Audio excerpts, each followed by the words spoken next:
Good evening. If you could please rise and join me in the Pledge of Allegiance. I pledge allegiance to the flag of the United States of America and to the republic for which it stands, one nation, under God, indivisible, with liberty and justice for all.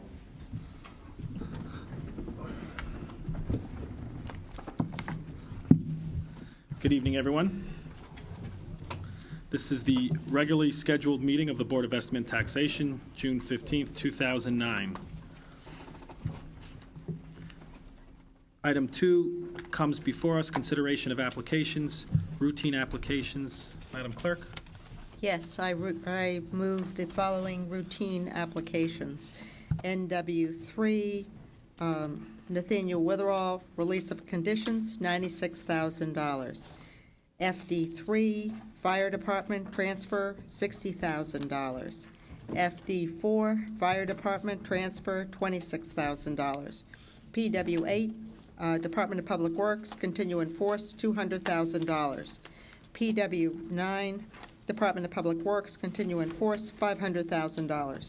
PW10, Department of Public Works, continue in force, $520,000. PW11, Department of Public Works, continue in force, $1,100,000. PW12, Department of Public Works, continue in force, $770,000. PW13, Department of Public Works, continue in force, $40,000. PW14, Department of Public Works, continue in force, $315,000. PW15, Department of Public Works, continue in force, $650,000. PW16, Department of Public Works, continue in force, $350,000. PW17, Department of Public Works, continue in force, $120,000. PW18, Department of Public Works, continue in force, $50,000. PW19, Department of Public Works, continue in force, $50,000. PW20, continue in force, PW20, Department of Public Works, continue in force, $300,000. PW21, Department of Public Works, continue in force, $500,000. FI fixed charges, transfer of $410,000.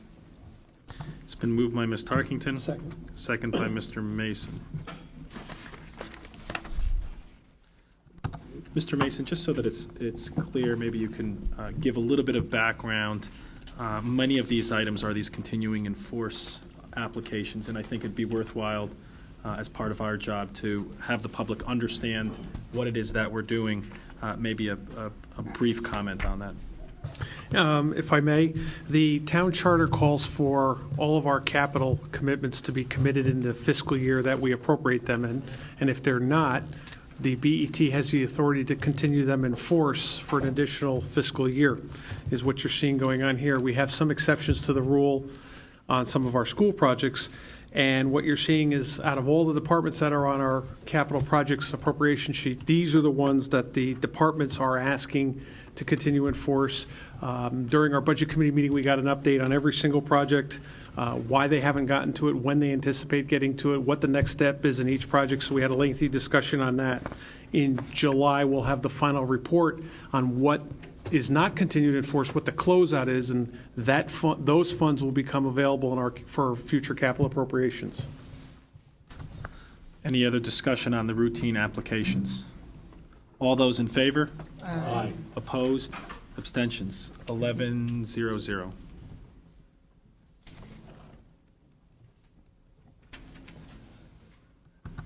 Non-routine applications now come before us. SC20, Mr. Mason.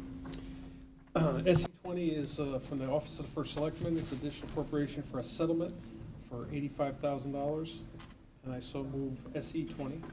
Second. Moved by Mr. Mason, second by Mr. Campbell. There's also a report by the Law Committee, correct? Yes. Mr. Campbell? This matter of Berry et al. Versus the Town of Greenwich, the Law Committee met on June 2nd to discuss. The Town Attorney, Wayne Fox, and Staff Attorney Valerie Mays-Keeney were also in attendance. This is a discrimination and equal employment opportunity case, commenced in 2007 and arising out of the plaintiff's status or participation in the Reserves or National Guard. Specifically, the plaintiffs, all 5 police officers of the Greenwich Police Department, allege that as members of the National Guard or Reserve units, they were passed over for assignment to certain specialized units that afford officers higher pay or preferred assignments. The committee voted 2-0-0 to approve the proposed settlement of $85,000. Further discussion on this item. Obviously, if you wish to discuss the merits of it, we would have to go into executive session, and Wayne Fox is here to assist us in that discussion if needed. Any other comments regarding the merits or even questions or motions to go into executive session? Hearing none. All those in favor of SE 20 signify by saying aye. Aye. Opposed? Abstentions? 11-0-0.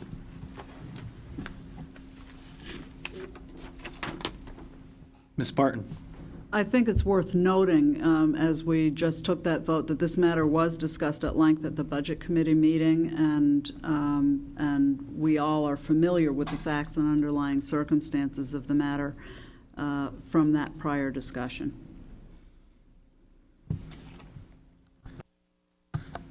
The second non-routine application now comes before us, SE 21. Mr. Mason, Budget Chair.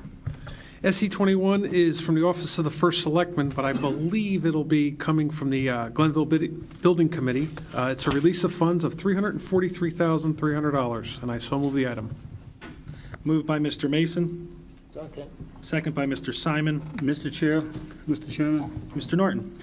I'd like to amend this to read release of funds for the Glenville School Building Committee, adding the words Glenville School to the motion. Is there any objection to Mr. Norton's amendment? If so, we can adopt it by unanimous consent. Hearing none. It's an application by the Glenville School Building Committee for the release of funds. In the audience today, we have Frank Mazza, Building Committee Chair, and John Crary, Town Administrator. This item is a little unique for those of you who follow our normal practices in that we did not have, this wasn't an application before the Budget Committee, it was more of a discussion point, so it's coming before the full BET for the first time as an application. So the floor is yours. Thank you. We were fortunate enough the town was fortunate enough to receive a grant as part of the federal stimulus program for $627,500 specifically for energy conservation. The town has spent some time considering what options we have in terms of programs, and the conclusion we reached was that the best project for this particular grant was the photovoltaic roofing system on the Glenville School. The total cost of the project is, for the actual work, is $948,300, and there's a 10% contingency fund of $95,000, bringing us to a total of $1,043,300. Now, fortunately, the building committee has a $700,000 allocation because they had planned to do this in the past, but for a variety of reasons decided not to proceed. As a result of getting the grant, it's now come forward as being something that's desirable. The difference between the $700,000 that's available and the total cost, including contingency of $1,043,300, is the $343,300 that's on the call for tonight. Now, the BET has previously allocated an additional $500,000 for a different energy-saving project for the roof of the building. And so we're requesting that $343,300 of that previous appropriation be released to permit the building committee to file or submit a change order to proceed with this new roof. I know many of the same points, even though it wasn't voted on by the Budget Committee, were discussed last week, and many BET members did attend that Budget Committee meeting. But are there any other questions for the Town Administrator regarding this application? Mr. Simon. Do you have the application with you? No, we're in the process of No, preparing the it. blue sheet in front of you. Yes, I do. So on the second page, which is the payback analysis, Yes. I mean, either the project's going to cost us, without a contingency, $321,000, That's right. or it's going to cost us $416,000 if we use all the contingency. But the payback on the appropriation is not really helpful.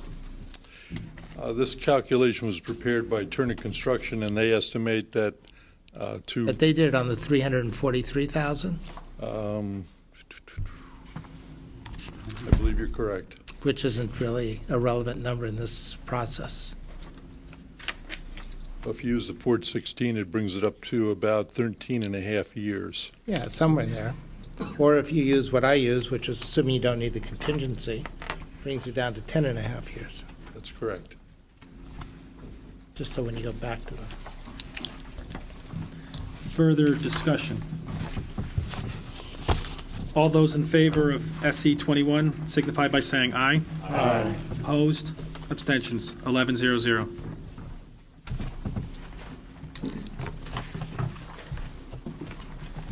NW4 now comes before us.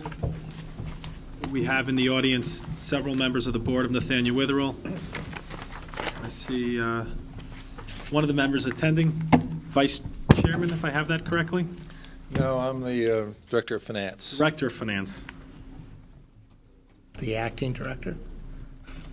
Chairman of the Finance. Thank you very much. There you go. The first thing I'd like to do is to thank the flexibility of the BET for permitting us to go to the RTM first. This has taken a lot of work, and I want to particularly thank the chairman for coming before the RTM and speaking in our behalf. And as a result, we had 2 negative votes and 187 for. And so there's a lot of endorsement in the town, which we appreciate.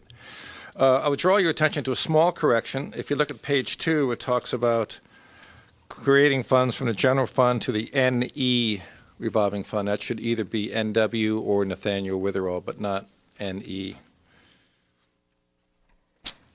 I think you're all familiar with the resolution. The only comments I'd like to make is we've been working very much with Roland and Peter with the town's accountant, Bloom Shapiro, specifically Rosito, who was the Rosito, excuse me, going over the individual accounts. And if you look at the next page, you'll see that we're coming in flat. So the transfer is equal on both sides, so there's no balance in the fund as we start.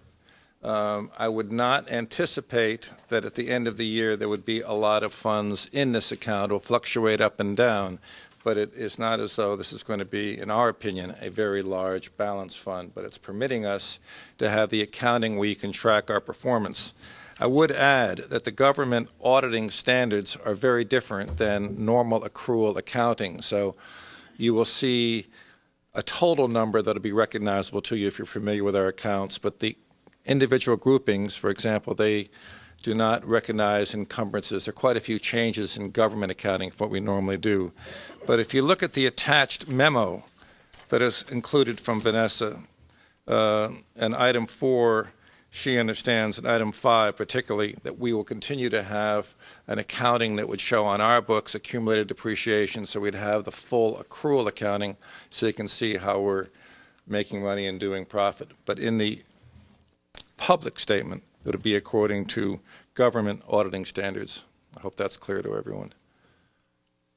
We've had lengthy discussions with the audit committee, which we much appreciate, in addition to the budget committee. Great, thank you. I know that there are several questions and or Good. comments that people want to make sure are made. Ms. Tarkington. I have a couple, just, as you explain that, Lloyd, I think, point number 2, and it follows on, talks about Nathaniel Witherell should utilize Munis to record amounts on a full accrual basis. In other words, from a government accounting standpoint, we would look at this as enterprise accounting. And then she goes on to, recommend the revolving, as a revolving special revenue fund, the presentation of that. But she is recommending, full accrual accounting, and that should help Nathaniel Witherall with its accounting for Medicare and Medicaid. So I think that's very constructive, so. and she's made it very clear Yeah. it should be done. So I think that's very positive. I guess, you want me to go on? Or later? I've been astutely advised correctly that there needs to be a motion on this item. Thank you. Yes. So it's been moved by Mr. Kremick. Second by Ms. Tarkington, NW4, approval of Nathaniel Witherell revolving fund. We will then move on to NW5, presuming that we approve NW4. Ms. Tarkington, why don't you finish then with your comments, and then Ms. Barton. Yes, I think one of the other points is, while, I expect that this board will be supportive, but one of the missing pieces will be the memo of understanding that I think originally was submitted by Nathaniel Witherall to the Budget Committee at its May meeting. And in this effort to work with Witherall, a lot has been accomplished in this short amount of time. But I think what, I'm going to suggest, and I think you'll see some support, is that this, people continue to work on the memo of understanding, and that it go back to the Budget Committee for the July meeting, and, go through the process of the Budget Committee and the BET. Not slowing down this, but just as a piece of wrap-up to get that, all sort of put to bed together. Yeah, as discussed with Peter and Roland this week, I'd like to have Ray back to finish that up, but it's basically an operating procedure. And we have no disagreement with anything that's in it. If I may. Briefly, and then Ms. Barton. I'm sorry. Very quickly, if I, Mr. Chair, through you to Mr. Minarski, this is definitely something we should try to finish up in July, because I'm more than sure we're going to try and want to see a good look at this by September. So if we can get this, we'll have this as a Budget Committee item for July to see if we can iron that out. And I don't know if that's going to the Audit Committee or if that'll just be with us. But either way, I just want to make sure we mark that down for our agenda. Ms. Barton. Mr. Chairman, I raised over the weekend, after I got the package for this meeting, some questions about the language of the resolution. I want to make clear before I start that I do not oppose the establishment of the revolving fund or any of the efforts that would be undertaken to pursue it. I'm concerned about a couple of aspects of the resolution, particularly as it might be used as precedent in the future. My concerns are as follows. The second to last sentence says, for establishing funding for the appropriation accounts, the policies of the town of Greenwich are hereby endorsed. And I do not view the BET's role as to endorse policies that in fact we establish, at least in the financial arena. So I'm troubled by that language. And the last sentence says, it is acknowledged that any revolving fund balance may be utilized by the general fund if required. I have two issues with that language. First, again, I don't believe it is the BET's role to acknowledge that the town has the right to use its funds as it sees fit. And I have a similar objection to the concluding words, if required. Required by whom and under what standard? So in a perfect world, I would prefer that this resolution be rewritten to make all of that clear. I recognize it was passed by the RTM at its June meeting. I also understand that the Legislative and Rules Committee was concerned that the BET had not yet acted on the resolution. And I know that the resolution has been before us on one or two occasions before. I mistakenly thought it was a resolution for the Nathaniel Witherell Board, not for this board. But those are my concerns about the language. May I comment? Sure. The language was drafted by the Law Department. Well, my understanding is the language originated in finance based on the language of the golf course revolving fund.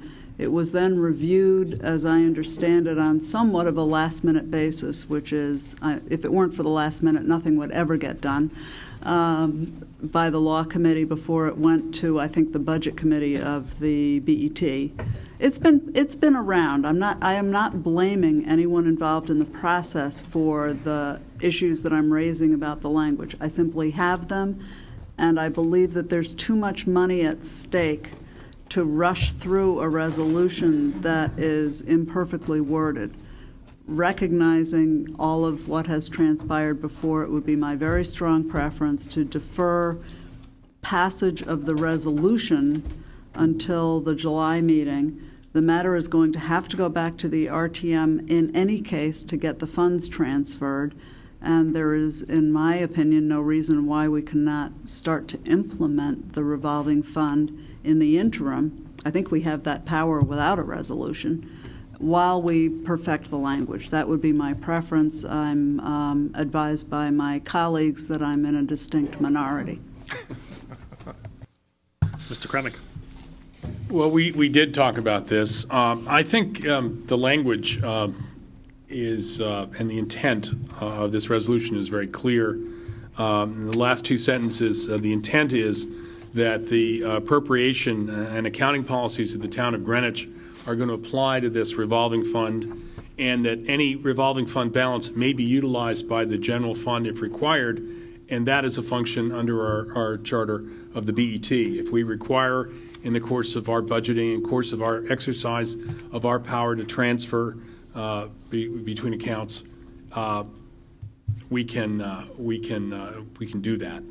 I think that because the RTM has already passed this language, it behooves us tonight to pass the same language to establish the revolving fund, and then we can do some wordsmithing subsequently. Certainly we could do wordsmithing when it's up for renewal next time. And just so that the record is clear, this resolution would be similar to the other resolutions that are passed every year in our budget book, correct? Yes. So we would then take it up at that point. Any other comments or questions regarding NW4? All those in favor? Aye. Opposed? Aye. Abstentions? 11-1-0. NW5 now comes before us. Mr. Mason? NW5 is I'm sorry, thank you. It's a transfer. 22, what do you have there? 22,180,633, and basically that would be moved for a transfer from one account to the other, and I so move the item. It's been moved by Mr. Mason. Second by Mr. Simon. Discussion. I just want to clarify something that Ms. Barton had said for NW4. This transfer would not require RTM approval, correct? NW5, no. And NW5, but the comment was made during our discussion of NW4.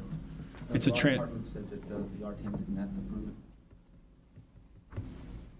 Because all you're doing is changing the fund. That's right. It should be from one, not from one account to another, it should be from one fund to another. Right. In the motion. And the BET has the authority to do that so long as it's consistent with the budget.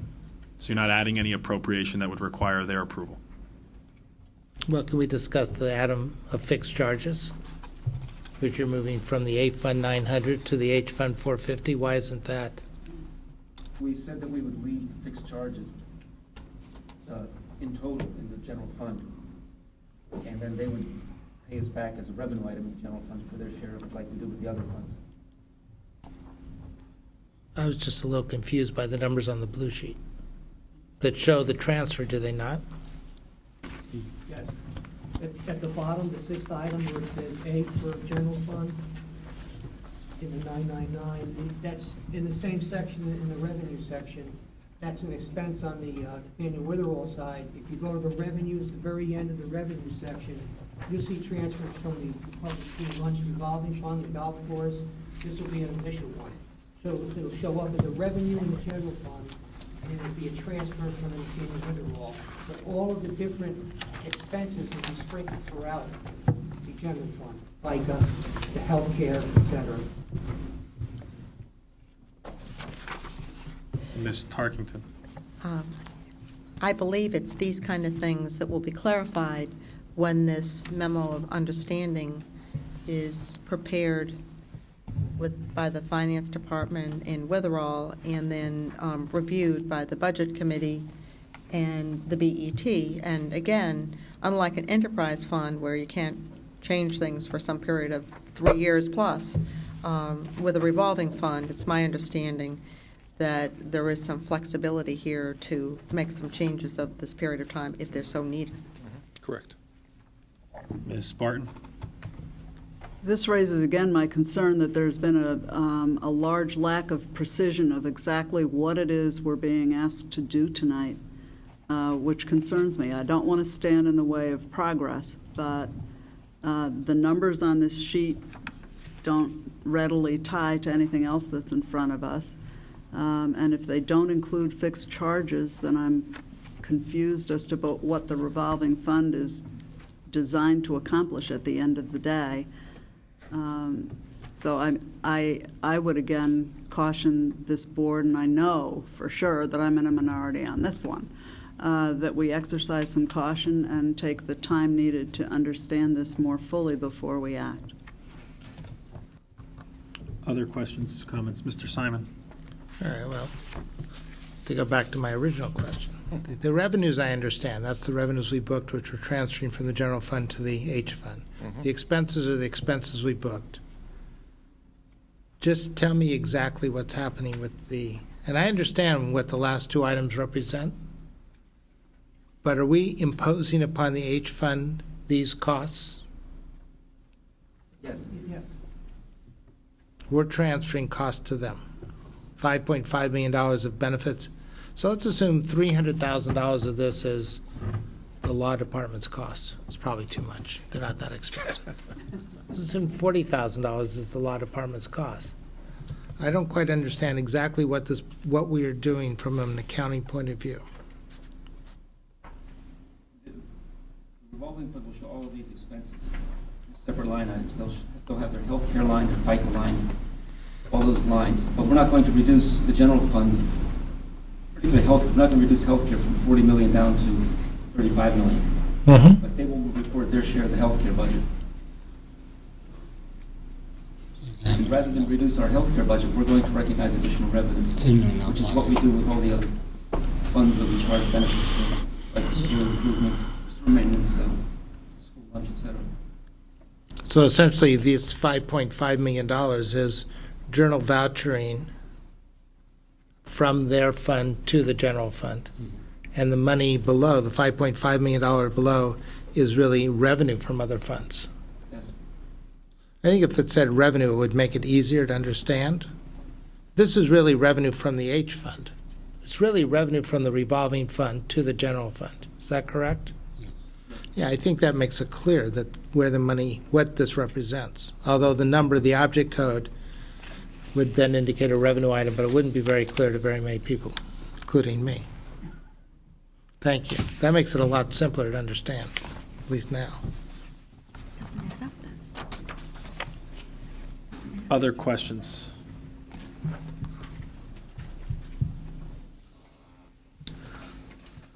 All those in favor of NW5 signify by saying aye. Aye. Opposed? Abstention? 11-0-1. 10-0-1. 11, sorry. I missed that. 11-0-1? Yes. Thank Sorry, you. that's my fault. The other one was 11-1-0, so click the last. Did he vote on the last one? May I make a concluding remark? Sure. You should all understand that we are subject to a lot of exogenous factors, and you've been reading in the newspapers that the president is looking at changing what's going on with Medicare. You've been reading about the state of Connecticut possibly freezing what comes back to us in Medicaid. So there are a lot of things that are beyond our control, and I just say this is not going to be a walk in the park. It's going to be a lot of work for us going down the road, and near term it's going to be a lot of work for Roland and Peter to set it up. And I thank you very much, and I wish Ray were here to share this important day for our history. Thank you. Thank you. Thank you. Good luck. Item 3 now comes before us, the assessor's report. Our town assessor and assistant town assessor, Ted Gortney and Bob Shipman. Good evening. Good evening, Mr. Chairman and members of the board. You have my report in front of you, and we have now turned over our grand list to the tax collector, who is now able to issue tax bills. Questions for the assessor. Let me just begin by pointing out a few things. If you look on the bottom of page 2, I know there was some considerable discussion at our last month's meeting regarding the senior tax credit and whether or not there was any indication in when the applications went out as to whether or not there would be full funding. So that language has been provided for you. That's in bold on the bottom of page 2.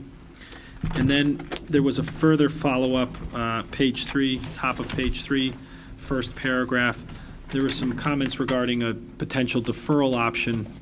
And in meeting with the assessor this month, as Bill Finger and I try to do every month, we had asked the assessor to back from that what deadline would need to be met in order to roll any change in the program, whether it's a deferral or not, and that date is November 09. So that's approaching quickly. So if there is going to be a change, it would need to be addressed by this body by November? Yes. So a full vote by the BET by, at the very latest, the November 09 meeting. Okay. Other questions or comments for the assessor? Bill Finger. Ted, on item 7, page 3, 2008 income and expense reports, you indicated that you received 543 responses out of the 819 total reports that were mailed, and that there's a 10% assessment penalty applied to those properties that didn't respond. Could you, so I'm assuming that will take place, and how is that assessment imposed? Does it go through the tax collector's office, or how do you actually do that, if in fact you do it? It's made by increasing the assessment by 10%, and it then goes to the tax collector's office. So this will appear in the next? It will appear in this year's tax collection. Okay. Thank you. Mr. Simon. Do you have final numbers on the senior tax credit? The final numbers vary throughout the year with different changes of circumstances. The numbers I've presented are the best estimate that we can give, that there's 708 total applicants that will be receiving benefit, and that we expect that the total benefits will be approximately $735,000. I guarantee it won't be exact. It will probably be a little bit less than that, but it will be very close to that. Why wouldn't you know the exact number at this point in time? Because people die during the year, and the part of the benefits are removed when they die, because there are other changes. First of all, they have up to a 1-month extension to make the application. But this is don't we have a number as of June 11th that we sent to the tax collector? Basically, this is the numbers that we're sending to the tax collector, yes.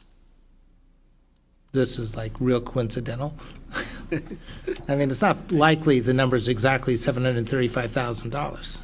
I mean, That is correct. It's correct that it's not likely it's this number? It's going to be very close to that number. But it changes daily. I'm being very honest. It changes every day. The only reason I asked this question, it seems to me the process is you had to have your application in by May 15th. We processed the applications. We sent a list to the tax collector on June 11th giving the credits. You would think there would be an exact number that was on the file on June 11th. Yeah, and every day then we're making certificates of correction based upon changes that need to be made. I guess what Mr. Simon is looking for is that snapshot. So if you can provide us with that exact snapshot that what was ever initially filed with the tax collector, that would be helpful. I can do that. Thank you. It's very, very close to the number, but it's a little bit less. Okay. Mr. Simon, any other questions? No, thank you. Mr. Kremick. Just to finish out the statistics here on the senior tax credit, 708 seniors you believe received the tax credit. 250 seniors were notified that their credit was denied due to insufficient funding. Yes, They will be notified. they will be notified. So 250 people that qualified did not receive the tax credit because we did not fully fund the program. That's correct. Other comments? Is there approval of the assessor's report? So moved. Moved by Ms. Tarkington. Second by Mr. Simon. All those in favor? Opposed? Abstentions? 12-0-0, including Mr. Kelly.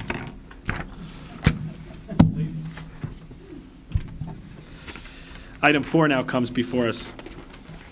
BET Committee Special Project Team reports. You should have reports from the following committees: Glenville School Building Committee, Ad Hoc OPEB Committee, Audit Committee, Nathaniel Witherell Town Building Committee, Human Resources Committee. Are there any questions regarding any of these reports? Mr. Chair? Mr. Mason. On the Glenville School Building Committee, there's in the fifth paragraph down, it seems that the architect followed a progress report on the playground, which it seems that we're putting in all new playground equipment at that school because of the new construction reclassification. But I want it noted that I don't think new playground equipment was in the original scope of work, because we had just put playground equipment in there the budget cycle before, and when we approved that, we were told that, no, that's all modern equipment, state-of-the-art, we're not going to have to replace it, we're making this expense one time, but now I see it as a second-time expense, and I want that noted. Obviously, I think we should have a follow-up with a follow-up report on that to see what the intent is, that what we're going to do with the equipment that we're pulling out of there. So. Mr. Norton. Yes, Mr. Chairman. Because the type of construction was changed to new construction, it has to meet the current state standards at the time in which it was changed. And those standards require new equipment. The equipment that had been put at the facility approximately 2 years ago was under prior requirements of the Connecticut Department of Education for playground equipment. I can't answer specifically, but we can certainly inquire for both from the, I guess it's the Board of Education, as to how that equipment can be used, if it can be used at other locations, but it has to be new equipment at this location to satisfy the current standards for the Department of Education for playground equipment for toddlers. I have a comment on that. Mr. Simon. I mean, it's just not conceivable you could take equipment that doesn't meet a standard at Glenville School according to current standards and put it in at another school. Clarification I mean, on how that. could you possibly explain that to anyone?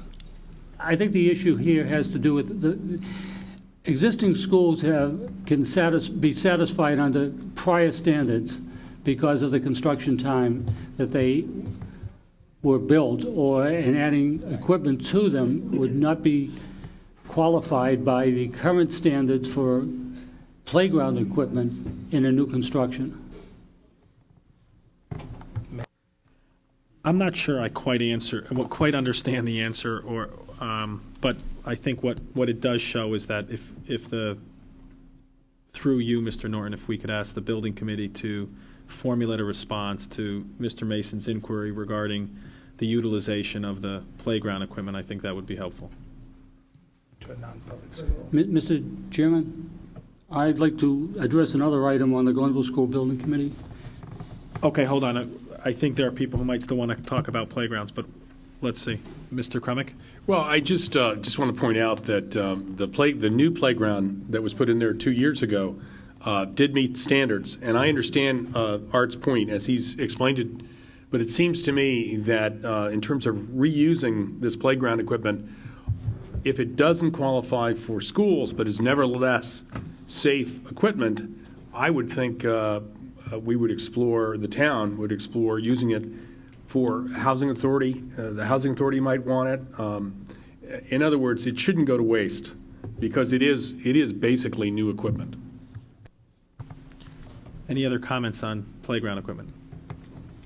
Mr. Norton, still on the Glenville School Building Committee? Yes, tomorrow morning, the Glenville School Building Committee is meeting, and I intend to move that the committee recommend that the town apply to the stimulus, the federal stimulus energy efficiency and conservation block grant for $627,500 for the photovoltaic system at the Glenville School. I just wanted to advise the committee of my intent tomorrow morning at our regularly scheduled Glenville School Building Committee. Any other questions or comments regarding any of the reports? Okay. Item 5 now comes before us, the Comptroller's report. Our Comptroller, Peter Mynarski. Good evening. Good evening, Mr. Chairman, BET members. I have 2 edits to the Comptroller's report. On the very first paragraph, under Retirement Board, the very last sentence, the figure of $346,433,082 is actually the flash report for June 30th, 2007, and the number should be $323,032,784. And then the second edit to the report is on page 4. One of the challenges is of putting together a Comptroller's report a week in advance. You try to anticipate certain events, and under OPEB, the Treasurer has prepared the monthly OPEB report and presented it to the OPEB Trust Board at their June 15th meeting. Unfortunately, the meeting was canceled. So I have them 2 quick edits, and I'll take any questions on the Comptroller's report. You put it in the subjunctive. Questions or comments for the Comptroller? Could you briefly discuss where we are with HDG and Nathaniel Witherell?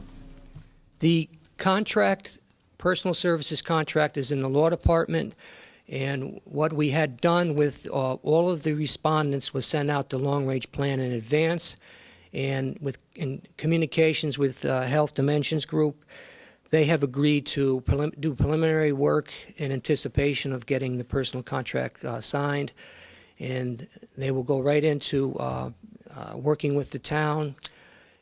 They anticipate or want to come on board in July as far as an on-site visit, and hopefully they'll have in draft form the report for the month of September. And what I need is from the BET is identification of the team of potentially 2 Democratic and 2 Republican members to work with Health Dimensions, and as stated in the Comptroller's report, Rowling and I will be the coordinators between all parties.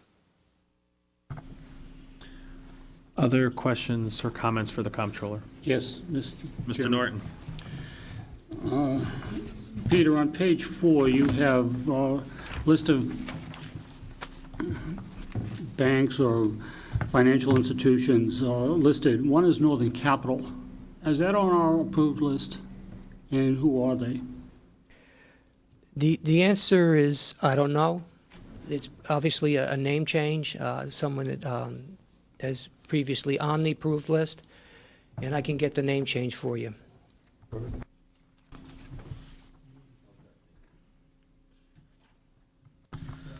Other questions for the Comptroller?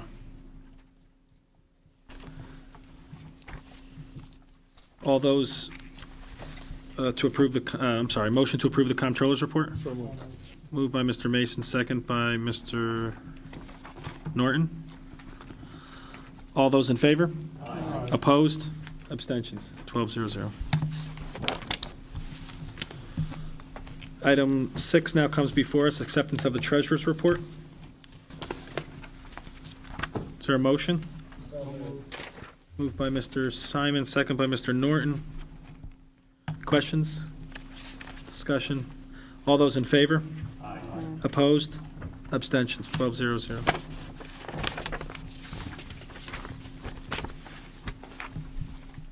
Item 7 now comes before us, approval of the BET regular meeting minutes for May 18th, 2009. These minutes received considerable discussion between the last meeting and this meeting.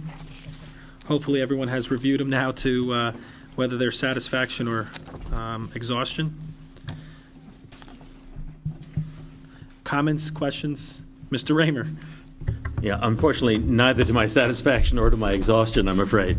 No, I have a point of dissatisfaction. What I'd like to ask of this board, if I may, that we delay the consideration of these minutes over to the next meeting so that we're not holding a discussion tonight over verbiage.